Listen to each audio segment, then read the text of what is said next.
चलिए अब rotational dynamics में एक नया टॉपिक स्टार्ट करने जा रहे हैं। This is what torque about an axis. Torque calculate तो किया है, लेकिन अभी तक हमने टॉर्क की कैलकुलेशन किसके अबाउट सीखा? About a point.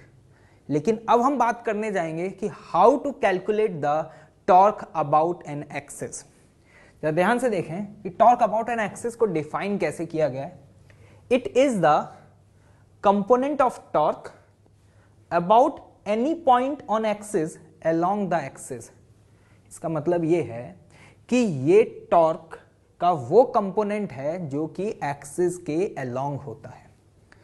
देखते हैं कि टॉर्क अबाउट एन एक्सिस कैसे कैलकुलेट करें।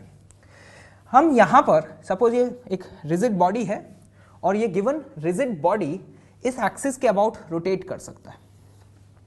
तो हम क्या करेंगे, यहां पे कोई भी एक आर्बिट्रेरी पॉइंट लेते हैं, पॉइंट O, और इस बॉडी पे सपोज एक फोर्स लग रहा है F, और इस पॉइंट O के रिस्पेक्ट में इसका जो पोजीशन वेक्टर है वो पोजीशन वेक्टर है सपोज R वेक्टर। ये पॉइंट O कहीं भी हो सकता है एक्सिस पर, मतलब ये एक जनरल पॉइंट है, बस शर्त ये है कि ये पॉइंट O आपका एक्सिस पर होना चाहिए। तो अगर मैं आपसे ये कहूं कि टॉर्क बताएं पॉइंट O के अबाउट, तो पॉइंट O के अबाउट आप टॉर्क कैसे लिखेंगे? R cross F। R vector को मैं लिखता हूं एक्स आई कैप प्लस वाई जे कैप प्लस जेड के कैप। इसी तरीके से फोर्स वेक्टर को मैं लिखता हूं एफ एक्स आई कैप प्लस एफ वाई जे कैप प्लस एफ जेड के कैप। टॉर्क पॉइंट O के अबाउट कैसे डिफाइन करते हैं? R cross F। और R क्रॉस F को हम कैसे कैलकुलेट करते थे? अगर वेक्टर फॉर्म में लिखा हो, याद होगा शायद आपको, with the help of determinant rule. तो यहां पे R क्रॉस F करना है तो आई कैप जे कैप के कैप। R के आई कैप जे कैप और के कैप कंपोनेंट जो हैं वो क्या है? X, Y and Z। Similarly F X, F Y and F Z. चलिए इस डिटर्मिनेंट को सॉल्व करके देखते हैं कि हमारे पास रिजल्ट क्या आ रहा है। आई कैप में देखेंगे तो आई कैप के करस्पॉन्डिंग जो भी रो और कॉलम है वो गायब। यहां से वैल्यू क्या आएगी आपके पास? y into F Z minus Z into F Y. Similarly इसी तरीके से हम जे कैप कंपोनेंट लिख सकते हैं। वो जे कैप कंपोनेंट हम क्या लिखेंगे? x into F Z minus Z into F X. और के कैप कंपोनेंट क्या लिखेंगे? K cap component x into F Y. ये आप लोगों को कैलकुलेट करना आता है, आप लोग क्रॉस प्रोडक्ट में सीख चुके हैं कि how to solve the determinant. x into F Y minus Y into F X. तो ये आया है टॉर्क अबाउट अ पॉइंट। लेकिन हमें क्या कैलकुलेट करना है? Torque about axis. अब जरा आप इस कंपोनेंट को देखें, ये आई कैप कंपोनेंट है, तो इस कंपोनेंट को हम बोल सकते हैं torque about X axis. Similarly इस कंपोनेंट को हम बोल सकते हैं क्या? Torque about Y axis. और इस कंपोनेंट को बोल सकते हैं torque about the Z axis. अब अगर ये सपोज रिजिड बॉडी जो है ना वो इस एक्सिस के अबाउट ही रोटेट कर सकता है, और मान लेते हैं कि ये जो एक्सिस है ये है हमारा वाई एक्सिस। क्या है? Y axis. मतलब ये गिवन बॉडी सिर्फ और सिर्फ वाई एक्सिस के अबाउट ही रोटेट कर सकता है।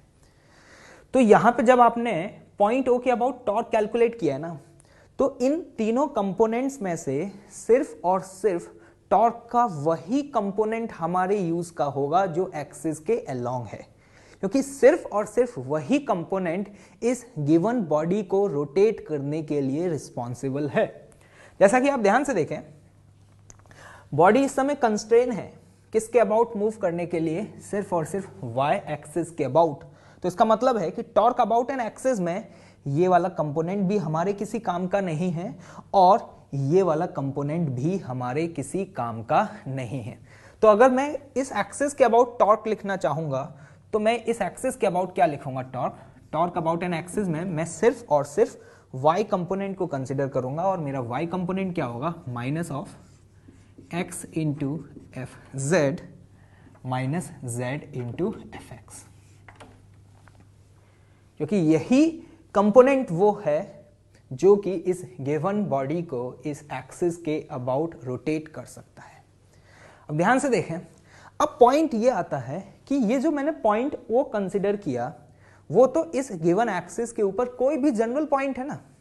अगर मैं पॉइंट ओ का लोकेशन चेंज कर दूं तो मेरा आर वेक्टर चेंज हो जाएगा, और अगर आर वेक्टर चेंज हो गया तो आर क्रॉस एफ से जो रिजल्ट निकल के आएगा वो भी चेंज होगा। तो अगर रिजल्ट चेंज हुआ तो torque about an axis change होना चाहिए। लेकिन यही इंटरेस्टिंग बात है कि आप यहां पे कोई भी पॉइंट कंसिडर कर लेना, हर पॉइंट के about torque about an axis तो सेम ही आएगा। वो इस बात से बिल्कुल इंडिपेंडेंट होगा कि पॉइंट ओ का लोकेशन क्या है। जरा इस चीज को देखते हैं। जैसे कि ध्यान से देखें, सपोज मैं पॉइंट यहां पे कंसिडर करता हूं ओ डैश, और अब मैं आपसे कहूं कि इस पॉइंट के अबाउट बताएं कि फोर्स का टॉर्क क्या होगा। तो ऑब्वियस है, पॉइंट आपने चेंज कर दिया, तो इस पॉइंट के अबाउट मान लेते हैं ये जो नया पोजीशन वेक्टर आया, ये नया पोजीशन वेक्टर है आर डैश वेक्टर। क्या है? R dash vector. तो मैं इस पॉइंट के अबाउट टॉर्क क्या लिखूंगा, देखना, torque about a point O dash मैं किस तरीके से लिखूंगा, आर डैश क्रॉस एफ। अब जरा ध्यान से देखना, मैं अगर इसे एक ट्राइंगल कंसिडर कर रहा हूं, जैसा कि आप देख पा रहे हैं एक ट्राइंगल है। इस ट्राइंगल में with the help of triangle rule of vector addition की हेल्प से मैं क्या लिख सकता हूं, इस आर डैश वेक्टर को क्या लिख सकता हूं, देखें जरा ध्यान से देखते जाइएगा। मैं यहां पे आर डैश वेक्टर को लिख सकता हूं, this is the resultant of O dash O vector plus this vector, और ये वेक्टर क्या है आपका, आर वेक्टर। ये हमने किसकी हेल्प से लिखा, with the help of a triangle rule of vector addition. तो अब मैं आपसे कहूं कि यहां पे जो आपने आर डैश वेक्टर की वैल्यू रखी है ना, उसमें ये वैल्यू पुट कर दें। तो अगर ये वैल्यू आप यहां पे पुट करेंगे तो ध्यान से देखेंगे, torque about an O dash लिखेंगे तो वो आपके लिए एक्सप्रेशन बनेगा O dash O cross F vector plus R cross F. ये टर्म तो आप देख रहे हैं R cross F point O के अबाउट है। जरा इस कंपोनेंट को देखें ध्यान से, O dash O cross F, मतलब इसके करस्पॉन्डिंग जो भी टॉर्क आएगा वो टॉर्क इस वेक्टर के भी परपेंडिकुलर होना चाहिए और इसके भी परपेंडिकुलर होना चाहिए। मतलब कि ध्यान से देखें, O dash O vector axis के अलोंग है, ठीक है। तो O dash O cross F करेंगे तो यहां से जो भी टॉर्क आएगा वो गारंटी है इस बात की कि इस एक्सिस के तो परपेंडिकुलर ही आएगा। मतलब कि यहां से जो भी टॉर्क की वैल्यू निकल के आएगी उसमें कोई भी कंपोनेंट एक्सिस के अलोंग नहीं होगा। अगर कोई भी कंपोनेंट एक्सिस के अलोंग नहीं है तो ओ डैश के अबाउट भी torque about an axis same ही आएगा। तो हमेशा इस बात को याद रखिएगा कि आप यहां पे कोई भी पॉइंट कंसिडर करें और फिर आप टॉर्क अबाउट एन एक्सिस निकालें, हमेशा टॉर्क अबाउट एन एक्सिस की वैल्यू सेम आने वाली है। क्योंकि इस एक्सप्रेशन में ये जो एक्स्ट्रा टर्म आया ना, इस एक्स्ट्रा टर्म में कोई भी कंपोनेंट एक्सिस के अलोंग नहीं है। चलिए इसे एक एग्जांपल से समझते हैं, टॉर्क अबाउट एन एक्सिस। जैसे कि सपोज ये हमारे पास एक हॉलो सिलेंडर है। क्या है? Hollow cylinder. और ये सिलेंडर इस एक्सिस के अबाउट रोटेट करने के लिए कंस्ट्रेन है। मतलब कि ये जो सिलेंडर है ना, ये सिलेंडर सिर्फ और सिर्फ ऐसे ही रोटेट कर सकता है, ये कंस्ट्रेन है इस सिलेंडर का। अब सपोज मैं इस सिलेंडर के ऊपर एक फोर्स इस डायरेक्शन में लगाता हूं, इस तरीके से, जैसा कि आप देख पा रहे हैं। इस कंपोनेंट को, सपोज फोर्स के इस कंपोनेंट को मैंने बोला एफ आर। एफ आर का मतलब है रेडियल कंपोनेंट।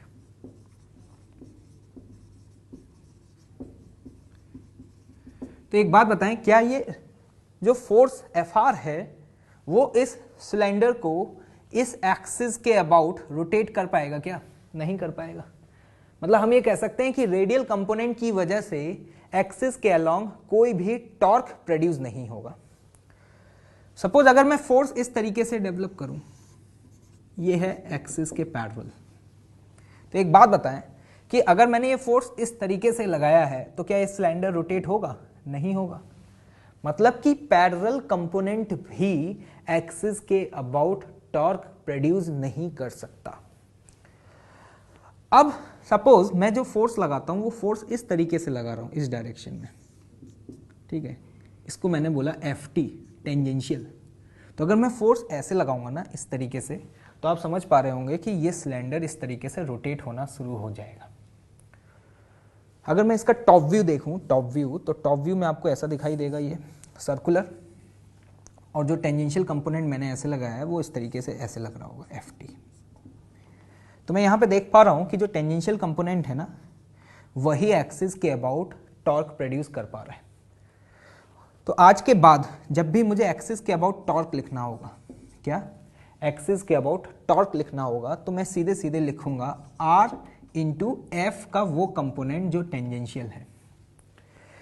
ध्यान से देखना, टेंजेंशियल कंपोनेंट वो कंपोनेंट है जो एक्सिस के भी परपेंडिकुलर है और R के भी परपेंडिकुलर है। मतलब कि फोर्स का सिर्फ और सिर्फ वही कंपोनेंट किसी भी गिवन एक्सिस के अबाउट टॉर्क प्रोड्यूस कर सकता है जो टेंजेंशियल है। पैरेलल कंपोनेंट और रेडियल कंपोनेंट, मतलब ये कौन सा कंपोनेंट है? पैरेलल कंपोनेंट, क्योंकि एक्सिस के पैरेलल है। पैरेलल कंपोनेंट और रेडियल कंपोनेंट की वजह से एक्सिस के अबाउट टॉर्क की वैल्यू हमेशा क्या आएगी? 0। तो आज के बाद हमें जब भी किसी भी गिवन एक्सिस ऑफ रोटेशन के अबाउट टॉर्क लिखना होगा तो उसकी वैल्यू को हम सीधे सीधे क्या लिखेंगे? R into Ft, where R is what? R is the perpendicular distance of point of application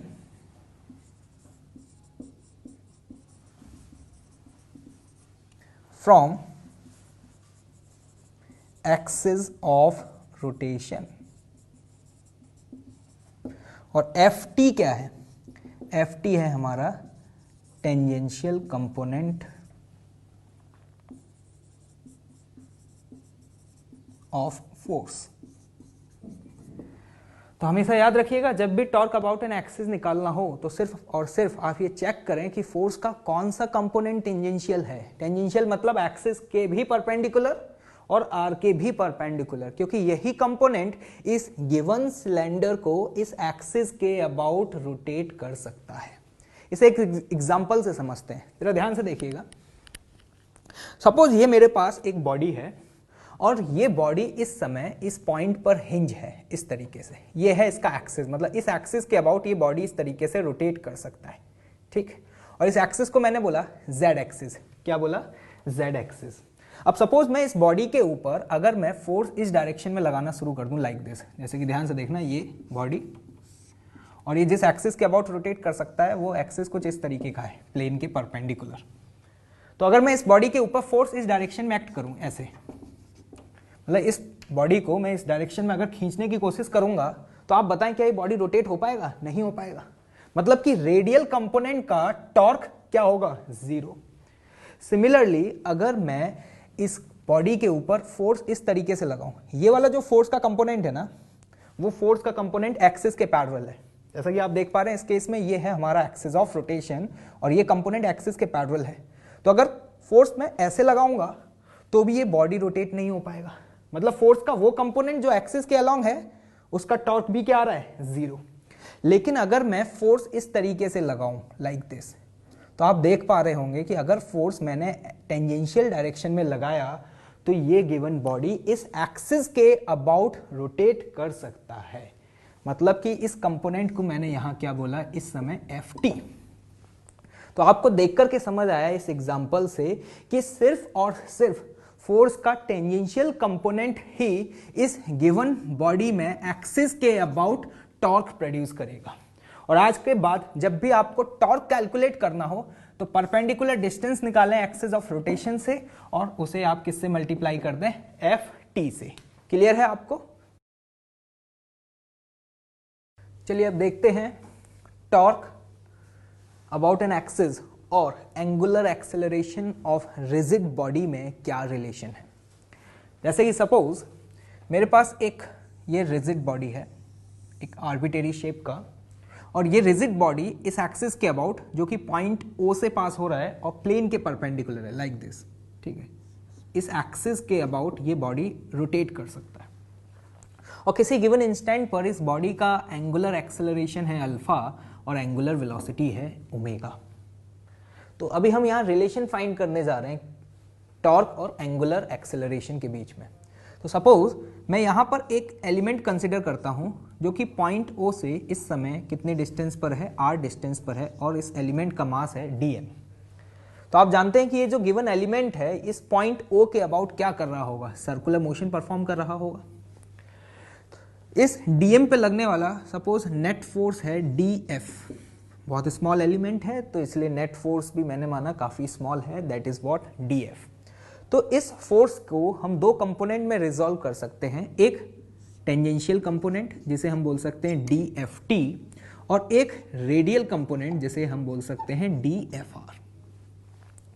तो आप ये जानते हैं कि जो टेंजेंशियल कंपोनेंट है वो टेंजेंशियल एक्सेलरेशन के लिए रिस्पॉन्सिबल होगा, और जो ये रेडियल कंपोनेंट है वो रेडियल एक्सेलरेशन के लिए रिस्पॉन्सिबल होगा।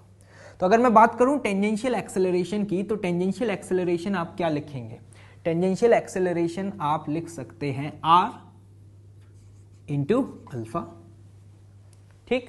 और रेडियल एक्सेलरेशन की बात करें जिस की वैल्यू को हम क्या लिख सकते हैं, ओमेगा स्क्वायर इंटू आर। आप सर्कुलर मोशन में देख चुके हैं जो रेडियल एक्सेलरेशन है जिसे आप सेंट्रीपिटल एक्सेलरेशन भी बोलते थे, वो क्या होता था आर ओमेगा स्क्वायर, और टेंजेंशियल एक्सेलरेशन क्या होता था आर इंटू अल्फा।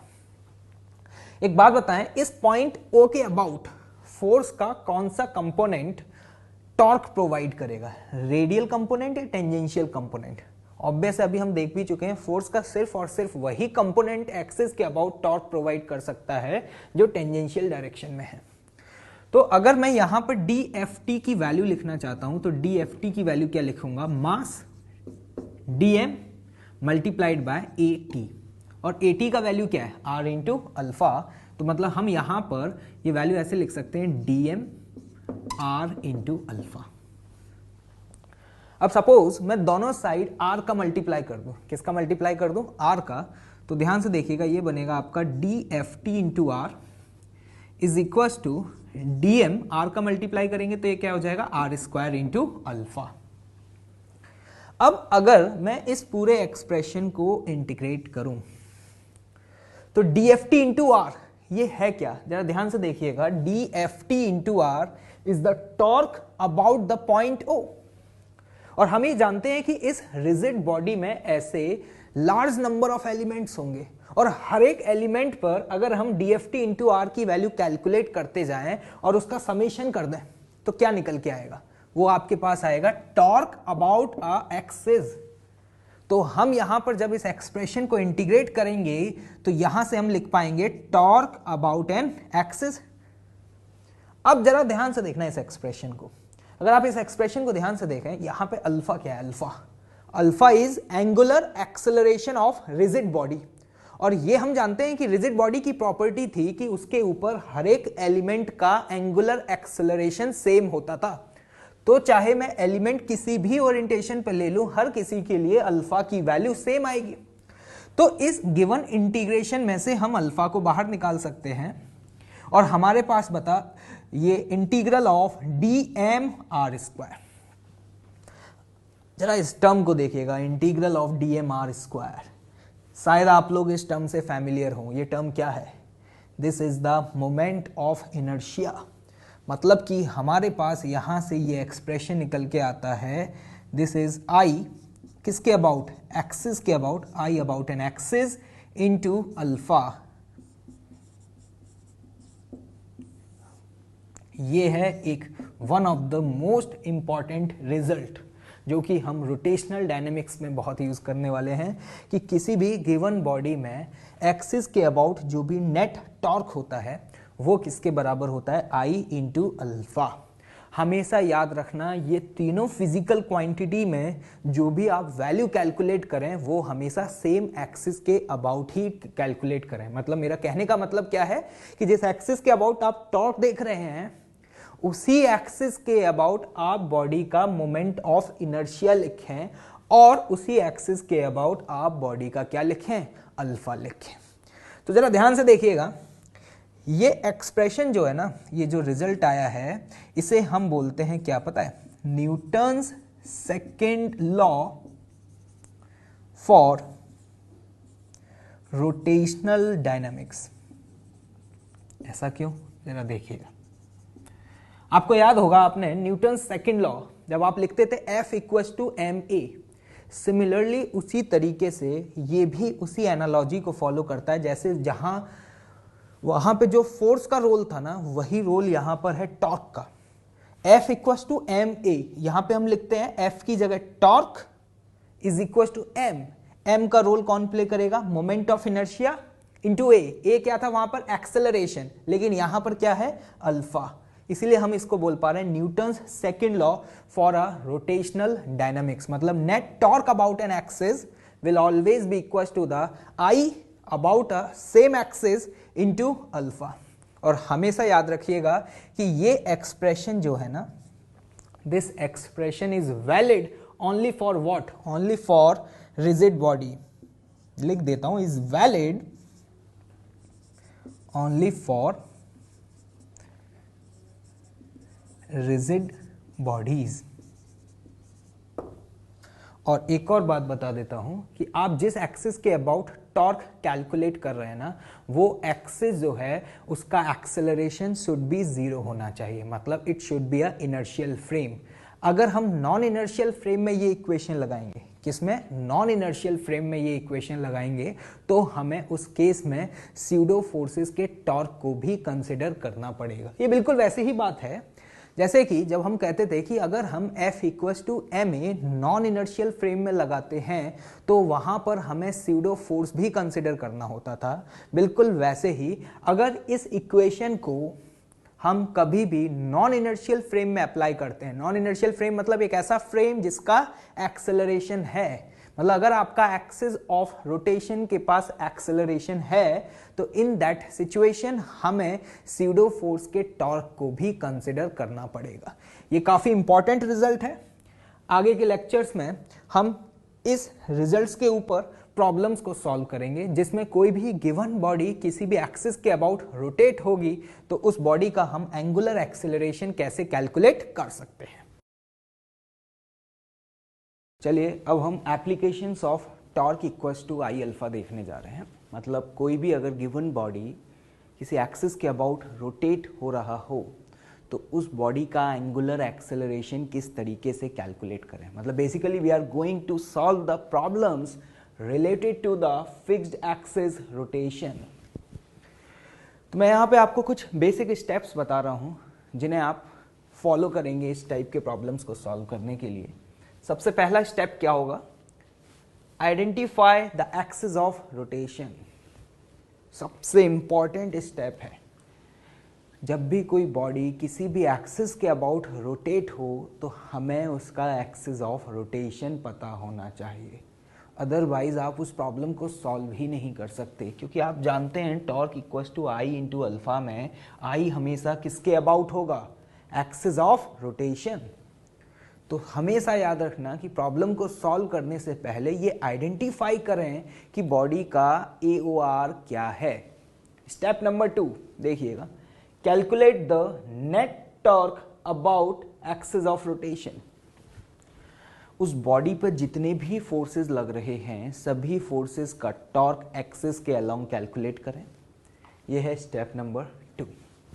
और फिर तीसरा स्टेप, जब आपके पास टॉर्क आ चुका है एक्सिस के अलोंग तो हम ये इक्वेशन लगाएंगे, net torque about an axis equals to I into alpha. तो ये बेसिक 3 स्टेप्स हैं fix axis rotation of rigid body के प्रॉब्लम्स को सॉल्व करने के लिए। तो जरा देखते हैं, एक न्यूमेरिकल सॉल्व करते हैं। जैसे कि आप यहां ध्यान से देखें, ये आपके पास एक सॉलिड सिलेंडर है। क्या है, सॉलिड सिलेंडर। और ये सॉलिड सिलेंडर इस एक्सिस के अबाउट रोटेट कर सकता है। ये एक्सिस जो कि पॉइंट O से पास हो रहा है, देख पा रहे होंगे, और प्लेन के परपेंडिकुलर है। और इस सिलेंडर का मोमेंट ऑफ इनर्शिया आपको यहां पे लिखा हुआ है 10 kg/m²। अब ध्यान से देखें, हमें फाइंड क्या करना है, angular acceleration of body. Angular acceleration find करना है, मतलब हम ये वाली इक्वेशन यूज करने वाले हैं। तो बताएं सबसे पहला बेसिक स्टेप क्या था, identify the axis of rotation. तो आपको यहां पर axis of rotation already mention किया गया है कि एक्सिस ऑफ रोटेशन ये है, ठीक। तो हमें पता है कि इस एक्सिस के अबाउट ये बॉडी रोटेट करेगा। सेकेंड स्टेप क्या है, कैलकुलेट द नेट टॉर्क। अब हम इस बॉडी के ऊपर लगने वाले सभी फोर्सेस का टॉर्क एक्सिस के अलोंग कैलकुलेट करेंगे। तो आप ध्यान से देखें, 10 न्यूटन का फोर्स, 5 न्यूटन का फोर्स और ये जो 5 न्यूटन के फोर्सेस हैं, इन सभी फोर्सेस का जो टॉर्क है वो एक्सिस के अलोंग ही आ रहा है। क्योंकि मैं पहले भी आपको बता चुका हूं कि एक्सिस के अबाउट टॉर्क सिर्फ उन्हीं फोर्सेस का आता है जो फोर्सेस क्या होते थे, टेंजेंशियल हुआ करते थे। तो यहां पर देखते हैं कि इस एक्सिस के अबाउट नेट टॉर्क क्या है। सपोज हम ये मान लेते हैं कि क्लॉकवाइज सेंस में जो टॉर्क आएगा वो पॉजिटिव है। क्या है, पॉजिटिव। तो यहां पे 10 न्यूटन वाला जो फोर्स है उसका टॉर्क देखते हैं कितना होगा, 10 इंटू मोमेंटम। तो देखिएगा जरा, यहां पर हम यहां पे टॉर्क लिखने जा रहे हैं, net torque about a point 2। तो 10 इंटू 4 प्लस ये जो 5 न्यूटन वाला है फोर्स, तो ध्यान से देखिएगा इस 5 न्यूटन का टॉर्क किस सेंस में आ रहा है, क्लॉकवाइज सेंस में या एंटी क्लॉकवाइज सेंस में। तो आप यहां ध्यान से देखें, ये 5 न्यूटन का जो टॉर्क है वो इस सिलेंडर को क्लॉकवाइज सेंस में रोटेट करने की टेंडेंसी रखेगा। मतलब कि इसका टॉर्क भी पॉजिटिव आएगा, क्योंकि हम ऑलरेडी क्लॉकवाइज सेंस को पॉजिटिव ले चुके हैं। तो यहां पर हम 5 न्यूटन वाले का टॉर्क क्या लिखेंगे, 5 इंटू 2 प्लस। अब आते हैं ये 5 न्यूटन का फोर्स जो कि इस समय यहां से 4 मीटर के डिस्टेंस पर लग रहा है। एक बात बताएं, इस एक्सिस के अबाउट इस 5 न्यूटन का जो टॉर्क है वो किस सेंस में आ रहा है, क्लॉकवाइज या एंटी क्लॉकवाइज। तो ध्यान से देखें, आर क्रॉस एफ, तो आप यहां पे देख पा रहे हैं ये आ रहा है आपका एंटी क्लॉकवाइज, और हम यहां पे ऑलरेडी क्लॉकवाइज सेंस को पॉजिटिव ले चुके हैं। तो हम ये कहेंगे कि इसका टॉर्क नेगेटिव है, तो यहां प्लस ना करने की बजाय हम क्या करेंगे, -5 इंटू 4।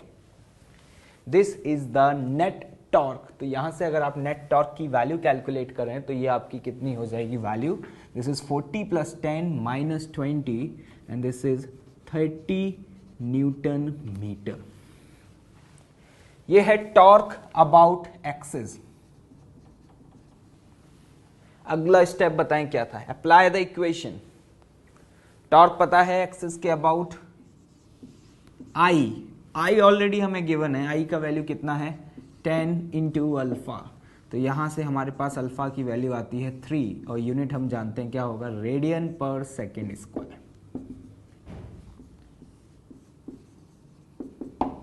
तो ये है एक न्यूमेरिकल जो कि हमने देखा, जिसमें नेट टॉर्क कैलकुलेट करके उसे आई अल्फा के बराबर कर दी। चलिए एक न्यूमेरिकल सॉल्व करते हैं। क्वेश्चन पढ़ें क्या लिखा हुआ है, a uniform rod of mass m and length l is released from the horizontal position. देखिए सिचुएशन आपके सामने ये है, एक रॉड जिसको यहाँ पे एंड पॉइंट पे हिंज किया गया है, इस पॉइंट पर, ठीक है। और जब ये रॉड हॉरिजॉन्टल है उस इंस्टेंट पर इसे जस्ट रिलीज किया गया है। अब हमसे क्या पूछा जा रहा है, find angular acceleration of rod. Second part ACOM, acceleration of center of mass of the rod, and the C part, the distance of point from a hinge having an acceleration equals to g meter per second square। तो जरा ध्यान से देखें, यहां पर आपसे जितने भी पैरामीटर्स पूछे गए हैं वो जस्ट रिलीज करने के बाद पूछे गए। ये सिचुएशन आपके सामने ऐसा है कि जैसे कि मान लीजिए ये रॉड है और रॉड इस पॉइंट पे हिंज है, और एकदम से जैसे ही हम रॉड को हॉरिजॉन्टल पोजीशन से रिलीज करेंगे तो क्या होगा, ये रॉड इस तरीके से नीचे मूव करेगा, लाइक दिस। तो जैसे ही हमने इसे रिलीज किया उस इंस्टेंट पर हमें ये सारे पैरामीटर्स कैलकुलेट करने हैं। तो चलिए angular acceleration of a rod, तो हम क्या करेंगे, देखिए ये हमारे पास रॉड है। स्टेप नंबर 1 बताएं, स्टेप नंबर 1 क्या था? Find the axis of rotation.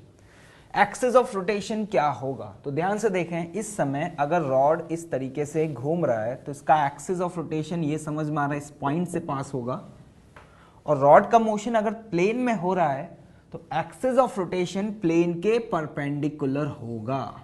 This is the axis of rotation. ठीक, अब इस बॉडी के ऊपर लगने वाले हम सभी फोर्सेस का टॉर्क कैलकुलेट करेंगे। तो सबसे पहले फोर्सेस को तो अप्लाई करें। तो ध्यान से देखें, ग्रेविटेशनल फोर्स जो कि कहां लगेगा? रॉड के सेंटर ऑफ मास पर। और एक और फोर्स होगा, कौन सा? Hinge force. लेकिन हमें पता है कि हिंज फोर्स का ना तो हमें डायरेक्शन पता होता है और ना ही उसका मैग्नीट्यूड। लेकिन एक बात तय है कि हिंज फोर्स कहीं भी लग रहा हो, लेकिन वो पास तो इस पॉइंट ओ से ही करेगा। ठीक, अब हम क्या करेंगे कि बॉडी के एक्सिस के अबाउट, ये है बॉडी का एक्सिस ऑफ रोटेशन, इसके अबाउट नेट टॉर्क कैलकुलेट करके उसे I इंटू अल्फा के बराबर करेंगे। तो जरा ध्यान से देखें, अगर हम नेट टॉर्क लिखेंगे तो नेट टॉर्क में हिंज फोर्स का टॉर्क तो 0 हो जाएगा। क्यों? क्योंकि हिंज फोर्स चाहे किसी भी डायरेक्शन में लग रहा हो, जैसे कि मुझे पता नहीं है कि हिंज फोर्स इसी डायरेक्शन में हो सकता है, वो इस डायरेक्शन में हो सकता है वो इस तरीके से लग रहा हो, लेकिन किसी भी डायरेक्शन में लग रहा हो, हिंज फोर्स पास तो पॉइंट ओ से ही करेगा ना। तो हम ये जानते हैं कि इस हिंज फोर्स का टॉर्क इस एक्सिस के अबाउट क्या हो जाएगा? 0। अब आते हैं mg पर। mg इस समय यहां से कितने डिस्टेंस पे लग रहा है? L/2 पर। तो बताएं mg का टॉर्क इस एक्सिस के अबाउट क्या आएगा? ध्यान से देखें, mg अगर ऐसे लग रहा है तो इस एक्सिस के अबाउट mg का टॉर्क कितना आएगा? mg into L/2। Clear? This is the net torque, और ये किसके बराबर होगा? I into alpha. I किसके अबाउट लेंगे? एक्सिस ऑफ रोटेशन के अबाउट। ये एक रॉड है, एक्सिस ऑफ रोटेशन ये है। रॉड और एक्सिस ऑफ रोटेशन के बीच का एंगल कितना है? 90 डिग्री। मुझे जल्दी से बताएं कि इस एंड पॉइंट के अबाउट रॉड का मोमेंट ऑफ इनर्शिया क्या होगा? बिल्कुल सही, mL²/3। ये हम ऑलरेडी मोमेंट ऑफ इनर्शिया की कैलकुलेशन में सीख चुके हैं, इसीलिए इस चैप्टर में आपको सबसे पहले मोमेंट ऑफ इनर्शिया की कैलकुलेशन सिखाई गई थी। Net torque equals to I into alpha.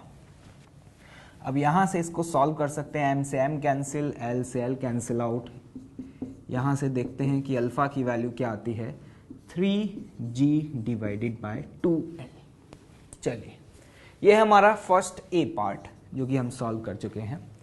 B part पर आते हैं, acceleration of centre of mass of the rod.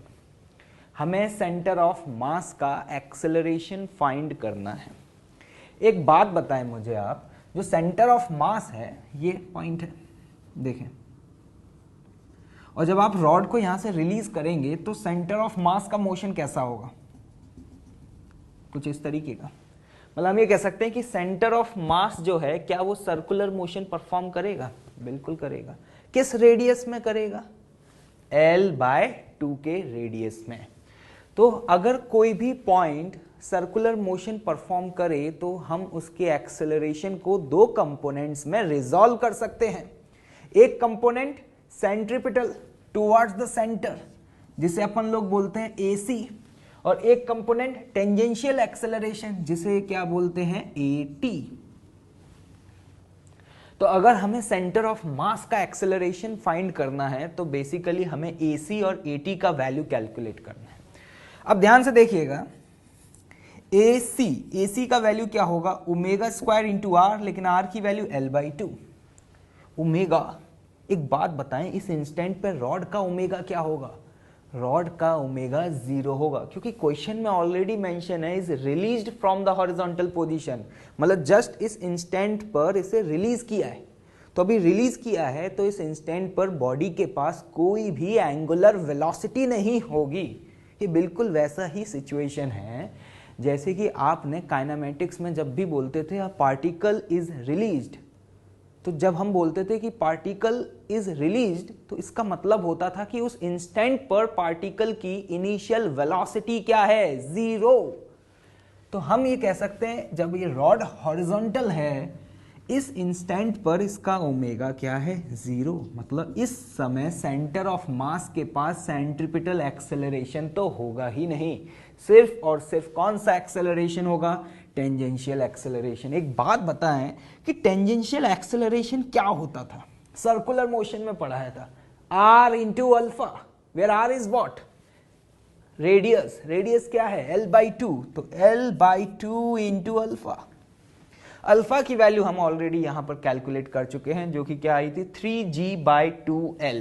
तो यहां पर अल्फा की वैल्यू पुट करें तो देखते हैं ये एक्सप्रेशन हमारा क्या आता है, 3g/4 मीटर पर second square. This is the B part.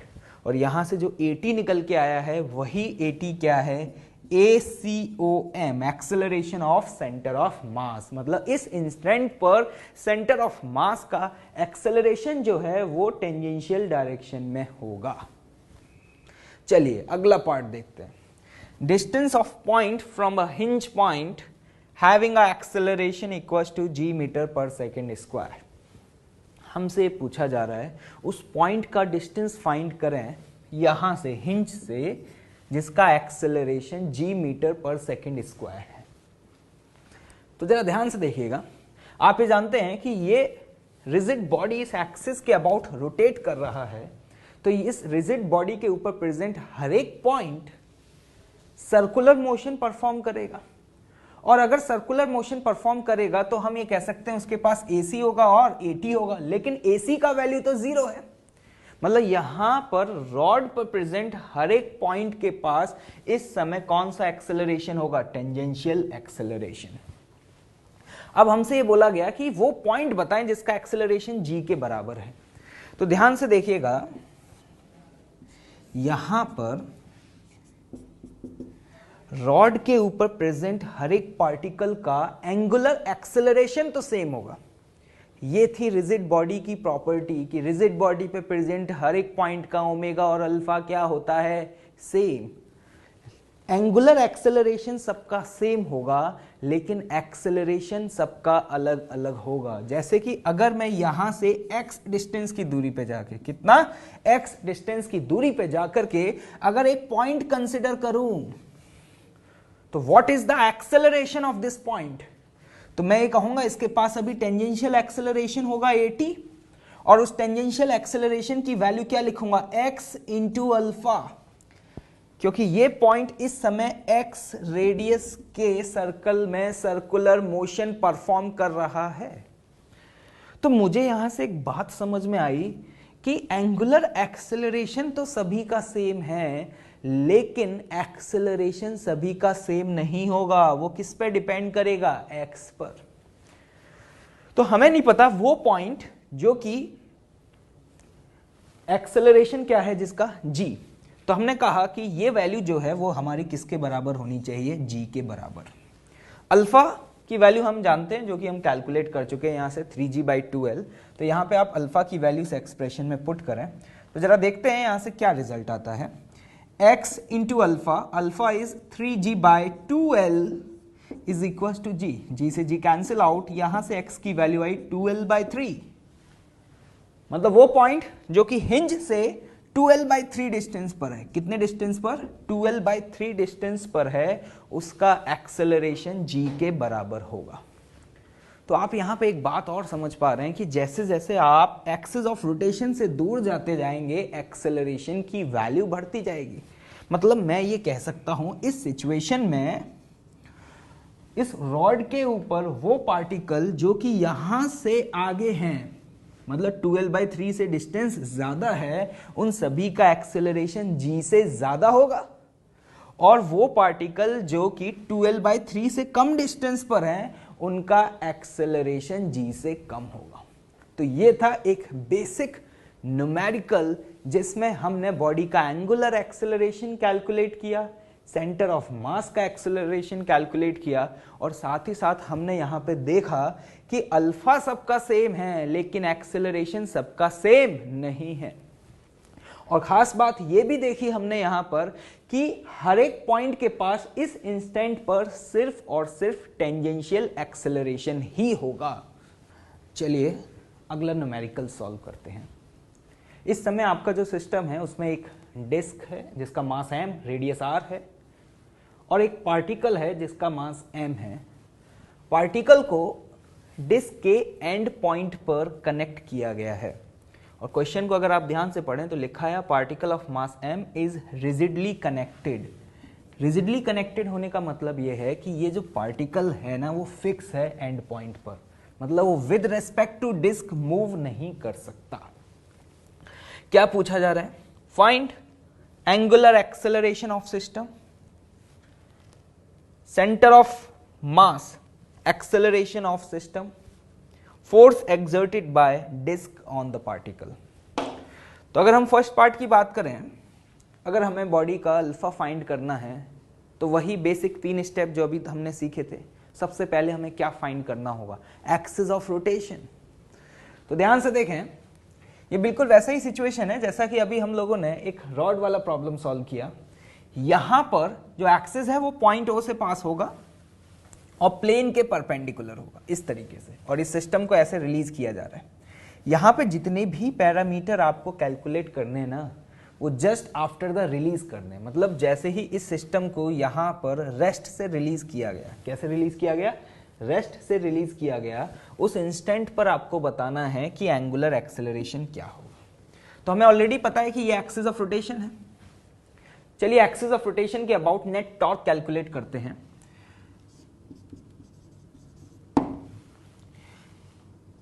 Disc का mg उसके सेंटर पर, ऐसे ही पार्टिकल का ये लगेगा mg, और यहां पे लगेगा क्या? Hinge force. अगर मैं नेट टॉर्क इस एक्सिस के अबाउट देखूंगा तो आप देख कर के समझ पा रहे होंगे कि हिंज फोर्स का नेट टॉर्क क्या हो जाएगा? 0।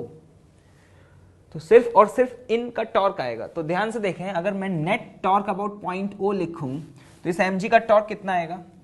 mg इंटू r, और इस mg का टॉर्क कितना आएगा? आप समझ रहे हैं रेडियस r है तो ये डिस्टेंस कितना हुआ? ये वाला डिस्टेंस, ये डिस्टेंस हुआ 2r, तो मैं उसे लिखूंगा mg into 2r। This is the net torque, और नेट टॉर्क किसके बराबर होगा? I into alpha. अब ध्यान से देखिएगा, मुझे इस पूरे सिस्टम का मोमेंट ऑफ इनर्शिया लिखना है किसके अबाउट? पॉइंट O के अबाउट। तो अगर मैं पॉइंट O के अबाउट मोमेंट ऑफ इनर्शिया लिखना चाहता हूं तो कैसे लिखें? पूरे डिस्क का लिखें इस पॉइंट के अबाउट। अब एक बात बताएं, डिस्क का उस एक्सिस के अबाउट मोमेंट ऑफ इनर्शिया जो कि सेंटर से पास हो और प्लेन के परपेंडिकुलर हो। होपफुली शायद आपको याद हो। बताओ इस एक्सिस के अबाउट डिस्क का मोमेंट ऑफ इनर्शिया क्या होता था? mr²/2। लेकिन आज हमें डिस्क का मोमेंट ऑफ इनर्शिया इसके अबाउट कैलकुलेट करना है या फिर इस एक्सिस के अबाउट कैलकुलेट करना है? इसके अबाउट। तो क्या हम यहां पैरेलल एक्सिस थ्योरम का यूज करके इस डिस्क का मोमेंट ऑफ इनर्शिया इसके अबाउट कैलकुलेट कर पाएंगे? बिल्कुल। जरा ध्यान से देखिएगा, मैं डिस्क का मोमेंट ऑफ इनर्शिया लिखने जा रहा हूं इस एक्सिस के अबाउट। ICOM बताएं जल्दी से क्या होगा? mr²/2 plus ICOM plus md², parallel axis theorem md²। ये डिस्टेंस बताएं कितना है? r। तो ये लिखेंगे mr²/2 प्लस mr²। ये है डिस्क का मोमेंट ऑफ इनर्शिया। लेकिन अभी हमारे सिस्टम के अंदर सिर्फ डिस्क नहीं है, पार्टिकल भी है, और पार्टिकल का मोमेंट ऑफ इनर्शिया तो निकालना बहुत आसान है। सिंपली हम पार्टिकल का क्या लिखते हैं? mr², where r is the perpendicular distance, जो कि इस समय कितना है? 2 into r, which is radius of a disc. तो हम पार्टिकल का मोमेंट ऑफ इनर्शिया अगर लिखना चाहेंगे तो हम क्या लिखेंगे? m इंटू 2r का होल स्क्वायर। ये वाला जो टर्म है वो डिस्क के लिए है, और ये वाला जो टर्म है वो किसका है? पार्टिकल का। तो इस समय हमारे पास पूरे सिस्टम का टोटल मोमेंट ऑफ इनर्शिया आ चुका है किसके अबाउट? पॉइंट O के about, into alpha. Alpha is what? Angular acceleration of a body. तो अभी हम इस इक्वेशन को सॉल्व करके यहां से अल्फा कैलकुलेट कर सकते हैं। आप ध्यान से देखें, ये वैल्यू कितनी हो जाएगी? 3mg इंटू r, और दिस इज 4, ये आपका हो जाएगा 11/2 mr² मल्टीप्लाइड बाय अल्फा। यहाँ m से m कैंसिल आउट, r से r कैंसिल आउट। तो देखें यहाँ पे अल्फा की वैल्यू क्या आती है? अल्फा की वैल्यू आ रही है 6g डिवाइडेड बाय 11r। पहला पार्ट सॉल्व हो चुका है। This is the A part जिसमें हमें क्या फाइंड करना था, एंगुलर एक्सेलरेशन ऑफ सिस्टम। चलिए बी पार्ट पर आते हैं, acceleration of centre of mass of a system. हमें सेंटर ऑफ मास का एक्सेलरेशन फाइंड करना है। एक बात बताएं मुझे, जैसे ये डिस्क है हमारे पास और ये पार्टिकल है, अब मैं आपसे पूछूं कि बताएं सिस्टम का सेंटर ऑफ मास कहां पर है, तो पता है ये हमसे मिस्टेक हो जाती है कि हमें लगता है कि इस पूरे सिस्टम का जो सेंटर ऑफ मास है वो तो आर डिस्टेंस पर है, लेकिन आर डिस्टेंस पे सेंटर ऑफ मास किसका है, सिर्फ डिस्क का है। मतलब हम ये कह सकते हैं डिस्क का सेंटर ऑफ मास यहां पर है और डिस्क का मास है m। पार्टिकल का भी मास m है लेकिन उसका सेंटर ऑफ मास यहां पर है।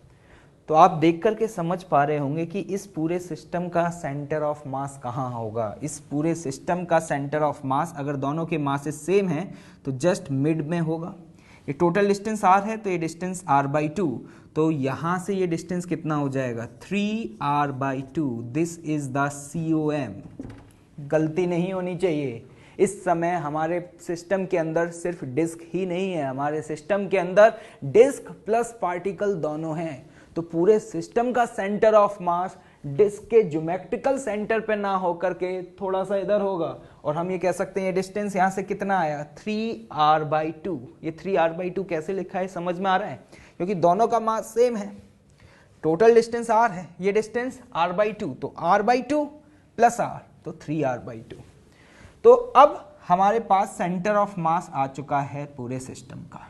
ठीक, हमें एक्सेलरेशन फाइंड करना था। हम ये जानते हैं कि सेंटर ऑफ मास 3r/2 के रेडियस में सर्कुलर मोशन परफॉर्म करेगा। वही सारी चीज़ें फिर से रिपीट होंगी, AC होगा, AT होगा, लेकिन AC का वैल्यू 0 होगा क्योंकि जस्ट रिलीज किया गया है। तो omega is what, angular velocity. Angular velocity क्या है 0। AT का अगर हम वैल्यू लिखना चाहें तो AT का वैल्यू हम क्या लिखेंगे r into alpha. r is the radius, लेकिन यहाँ रेडियस कितना है ध्यान से देखिएगा, यहाँ रेडियस है 3r/2, तो यहां पर मैं एक्सप्रेशन में लिखूंगा 3r/2 इंटू अल्फा, और अल्फा की वैल्यू कितना है 6g/11r। यहाँ r से r कैंसिल आउट, तो ये वैल्यू आती है 9g/11 मीटर पर सेकेंड स्क्वायर। ये जो AT निकल के आया है वही हमारे लिए क्या हुआ ACOM, acceleration of centre of मास। चलिए अगले पार्ट पर आते हैं। अगले पार्ट में हमसे पूछा गया है the force exerted by disc on the particle. हमसे ये पूछा जा रहा है कि डिस्क के द्वारा पार्टिकल पर कितना फोर्स लगेगा। ध्यान से सुनिएगा, अच्छा क्वेश्चन है। ऑब्वियस है ये जो पार्टिकल है वो इस एंड पॉइंट पर कनेक्टेड है, तो डिस्क इसके ऊपर फोर्स लगा रहा होगा। अब फोर्स किस डायरेक्शन में लगाएगा ये भी हमें नहीं पता, तो चला ध्यान से देखते हैं कि how to solve this problem.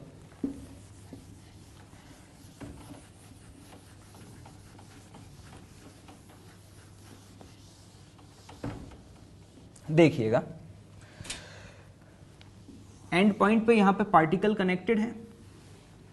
अब डिस्क की वजह से पार्टिकल पे फोर्स एग्जैक्टली किस डायरेक्शन में लगेगा ये हम नहीं जानते, तो हम क्या करते हैं कि सपोज मान लेते हैं कि फोर्स किसी भी डायरेक्शन में लग रहा होगा यार, उस फोर्स के दो कंपोनेंट होंगे, एक Fx और एक Fy।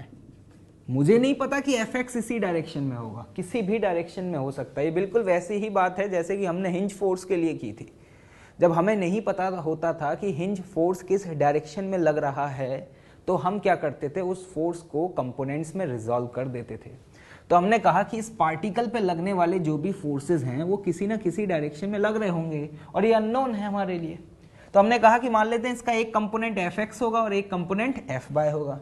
मैथमेटिकली सॉल्व करेंगे तो अपने आप ही आ जाएगा कि Fx का वैल्यू पॉजिटिव है या Fy का वैल्यू पॉजिटिव और नेगेटिव है। ऐसा हम पहले भी कर चुके हैं। मैं आपको बताना चाहूंगा, जब आप NLM Newton laws of motion में पुलीज और ब्लॉक के क्वेश्चंस को सॉल्व किया करते थे, तो वहां पर कभी कभी ऐसी सिचुएशंस भी आती थी जहां पर हमें ब्लॉक के एक्सेलरेशन का डायरेक्शन नहीं पता होता था।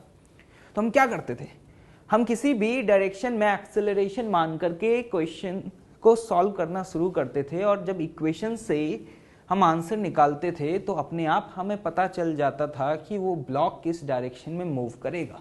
बिल्कुल वैसा ही यहाँ पर सिचुएशन है। हमने कहा कि हमें नहीं पता कि इस पार्टिकल पर डिस्क की वजह से लगने वाले फोर्सेस किस डायरेक्शन में होंगे।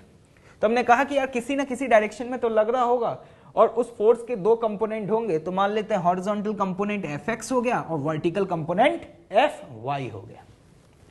अब मैं आपसे कहूं यार एक्सेलरेशन बताओ जरा पार्टिकल का। क्या बोला? एक्सेलरेशन बताओ पार्टिकल का। आप ये जानते हैं कि पार्टिकल इस समय इस पॉइंट O के अबाउट 2r रेडियस में सर्कुलर मोशन परफॉर्म कर रहा है। पार्टिकल के पास हम कह सकते हैं कि एक्सेलरेशन के दो कंपोनेंट होते हैं, AT और AC। लेकिन वही बात, AC की वैल्यू क्या होगी? 0, क्योंकि अभी बॉडी का एंगुलर वेलोसिटी क्या है? 0। AT का वैल्यू लिखना है। एक बात बताएं, AT का वैल्यू क्या होगा? रेडियस। इस समय पार्टिकल किस रेडियस में सर्कुलर मोशन परफॉर्म कर रहा है? जरा ध्यान से देखिएगा, किस रेडियस में घूम रहा है? 2r। तो मैं यहां पे लिखूंगा 2r इंटू अल्फा। अल्फा तो रिजिड बॉडी पे कोई भी पॉइंट हो, हर पॉइंट का क्या होता है? सेम होता है। और हम अल्फा की वैल्यू ऑलरेडी कैलकुलेट कर चुके हैं। यहां से अल्फा की वैल्यू यहां से क्या आई थी? 6g/11r। तो यहां पर हम ये वैल्यू पुट करते हैं 6g/11r। r से r कैंसिल आउट और यहां पे इसे सॉल्व करें तो ये कितना आया? 12g/11। ये है टेंजेंशियल एक्सेलरेशन और ये टेंजेंशियल एक्सेलरेशन ही इस पार्टिकल का नेट एक्सेलरेशन होगा। तो हम कह सकते हैं एक्सेलरेशन ऑफ पार्टिकल कितना आ गया? 12g/11 इन y डायरेक्शन। एक बात बताओ, अगर मैं इस पार्टिकल का फ्री बॉडी डायग्राम बनाऊं, क्या बनाऊं? Free body diagram. तो इस पार्टिकल पे ये फोर्स Fy, ये फोर्स Fx और ये पार्टिकल का नीचे एक और लगेगा, क्या? mg। क्या इसके अलावा और कोई फोर्सेस हैं? नहीं। लेकिन मैं ये जानता हूं कि इस डायरेक्शन में एक्सेलरेशन क्या है? 0। और इस डायरेक्शन में लगने वाला फोर्स भी एक ही है। तो at a given instant guarantee है कि Fx की वैल्यू तो क्या होगी? 0। अगर हम y डायरेक्शन में बात करें तो y डायरेक्शन में हमने अभी कैलकुलेट किया टेंजेंशियल एक्सेलरेशन कितना आया था? 12g/11। तो हम ये कह सकते हैं एक्सेलरेशन इस डायरेक्शन में 12g/11 है। तो इक्वेशन हम लिखेंगे mg minus Fy is equal to m into a is what? 12g/11। तो यहां से हम Fy की वैल्यू कैलकुलेट करते हैं। तो Fy की वैल्यू हम क्या लिखेंगे? mg minus 12mg/11। तो ये वैल्यू आती है minus of mg divided by 11। जरा ध्यान से देखिएगा, Fy की वैल्यू क्या आ रही है? पॉजिटिव या नेगेटिव? नेगेटिव। इसका मतलब क्या हुआ? इसका मतलब ये हुआ कि हमने जो डायरेक्शन माना था, फोर्स उस डायरेक्शन में ना लग करके उसके अपोजिट डायरेक्शन में लग रहा होगा। मतलब हम ये कह सकते हैं कि इस गिवन डिस्क की वजह से इस पार्टिकल पे जो फोर्स एक्ट होगा वो फोर्स डाउनवर्ड डायरेक्शन में एक्ट होगा और साथ ही साथ उसका मैग्नीट्यूड होगा mg/11। इसीलिए मैं आपसे बोल रहा था कि डायरेक्शन को लेकर के आपको बिल्कुल भी कंसर्न होने की जरूरत नहीं है। बस ये याद रखिएगा कि फोर्सेस को कुछ इस तरीके से रिजॉल्व करो कि वो एक्सेलरेशन के अलोंग आए। जैसे मैंने कहा ये Fx और ये Fy, क्योंकि मुझे पता है कि इस डायरेक्शन में एक्सेलरेशन AC होगा और इस डायरेक्शन में जो एक्सेलरेशन है वो AT होगा। तो यहां से हमारे तीनों पार्ट सॉल्व हो चुके हैं। पहले पार्ट में एंगुलर एक्सेलरेशन पूछा गया था जो कि हमने कैलकुलेट किया। दूसरे पार्ट में हमसे सेंटर ऑफ मास का एक्सेलरेशन पूछा गया था जो कि कितना आया? 9g/11। और फिर तीसरे पार्ट में हमसे पूछा गया था कि इस पार्टिकल पर डिस्क की वजह से कितना फोर्स लग रहा है। बिल्कुल बेसिक स्टेप फॉलो किया। Net force equals to m into a, जैसा कि आप यहां पे देख पा रहे हैं। क्लियर है?